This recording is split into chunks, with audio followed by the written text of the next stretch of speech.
Sure, he has roller skates to roll around on, but without a head on his hand to talk to, he's just not nearly silly enough.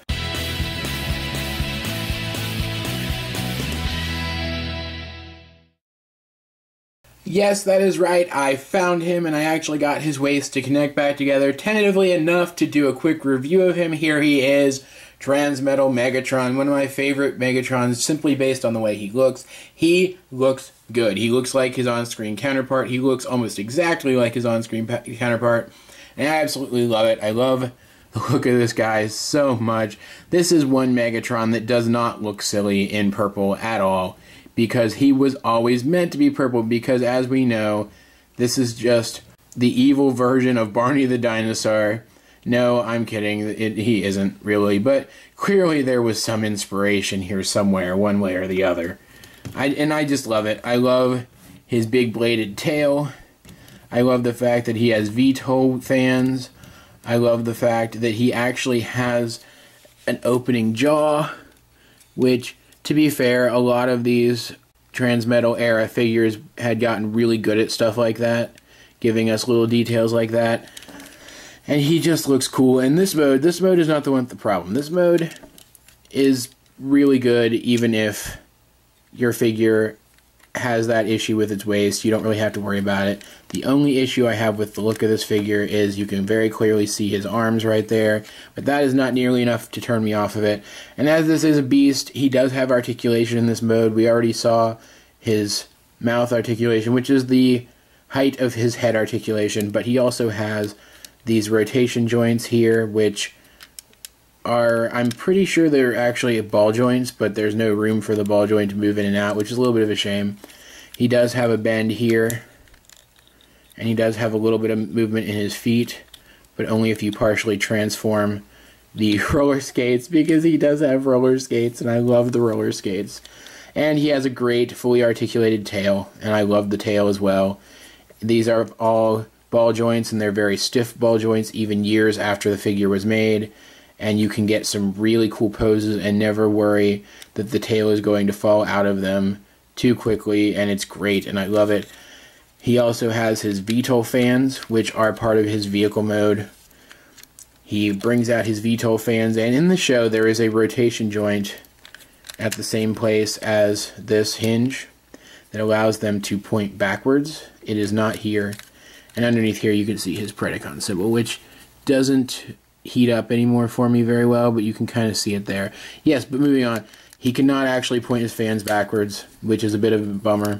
But in the show, he would bring up his fans, he would bring down his roller skate feet. He has roller skates, I love it.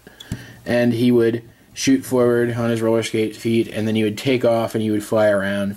And you can kind of simulate that here, but because you can't individually pose these, you can't quite get him looking like he did in the show, but he looks good, and I enjoy it, and it's Megatron, and I love this Megatron. I love Beast Megatron, and this, I think, was probably my favorite rendition of him, even though Dragon Megatron was very, very cool. I think it was this stage of his evolution, for lack of a better word, that was really the best, because this is really the version of him that did the most. But there are some problems with this toy, as I've mentioned before. He does have an issue where the waist of the figure was not designed very well, and so if you transform the figure and rotate the waist the same direction enough times, it will eventually break and the waist will come apart. And that has happened to my figure, because this is a second-hand figure. I got it from my brother-in-law because I lost my version of the figure years ago. And to be fair, my version of the figure was probably pretty close to having the issue too, because I did transform it a lot. And I'm pretty sure I didn't take the time to think, there might be an issue with this figure, where if I transform it the same way enough times, it might break.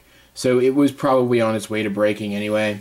And sadly, because of this issue, because I have had to kind of force this guy back into one piece, I cannot show you the transformation. That really makes me sad.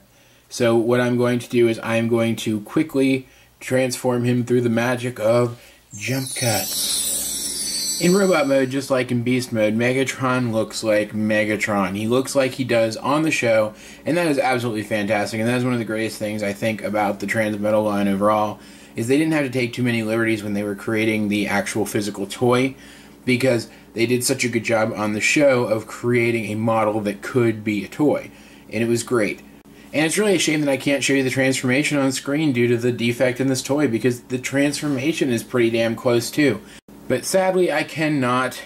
So we're going to take a look at this guy completely independently of the transformation. We're just going to treat this thing as a separate toy almost. Bring him up a little bit closer to the camera. We can see he has a fantastic Megatron head sculpt. Great detail. You can see his name there. Great detail all around. You've got that beast face there. And you can see here what I'm talking about. You can see his waist is already coming apart. And actually right now it's probably being held together mostly by a clip right here that clips into his back. And as you can see, this comes down to his lower waist and actually helps to hold everything together. If not for that, if that were a little bit looser, this figure would be in two pieces right now, and it's really a shame because I absolutely love this figure. If it weren't for this defect, this figure would actually win Megatron Week, and it bums me out to no end because I love this figure. I loved this character. Though I loved Dragon Megatron and thought he was really badass, I still think this was my favorite incarnation of Megatron on the show. And like in his beast mode, he can do everything that he did in the show. He does have the roller skates that he can fold down. He does have the tail weapon, which can open and close. He even has the little finger blasters that can point forward and be his machine guns like they were in the show. And on his back, he does have the VTOL fans, though just like in his beast mode, the fact that they don't actually rotate on this hinge makes them a little inaccurate, as he would rotate them to be flat, so then he could lift off and fly. But still, it's very, very cool, and it's very, very accurate, and while I think maybe his head is just a slight bit bigger than it was in the show proportionately, he looks good, and I really, really like it. I really like this figure, and I really want it to be better. I really want it to have more longevity. I don't even display this guy. I mean, usually I only display one version of a character on my shelf anyway, but I would find a place to display this guy if I weren't worried that he would fall off a shelf one day and just break completely. And it terrifies me even having this thing out. Let me put it that way. It terrifies me even having this thing out long enough to review it. But this is Megatron Week, and I felt obliged, so there you go. Now, we are going to be very, very careful here and take a quick look at articulation. And it's decent. He has no waist articulation, not just because of the weak waist, but because of that tab I showed you earlier. We do have full movement in the shoulders, theoretically, though these shoulder pads get in the way. We have a rotation here at the bicep, and a greater than 90-degree bend at the shoulder, which is due to transformation. We have hip movement and a great knee bend, and then we even have some foot movement if we kind of partially transform the roller skates. And his head is on a ball joint, but it's relatively limited and it's pretty tight, so we're not going to really count it too much. And like in his beast mode, his tail is fully articulated here as well, so he can get some really cool poses out of that and use it as kind of like a whip sword, which is very, very cool. I really like it. In terms of his size, we're going to take a look now next to a quick preview. Here he is next to Beast Hunter's Ultra Magnus. Ultra Magnus is about a head taller than him. And here he is next to a figure we took a look at only a couple days ago. Voyager Class Classics Megatron.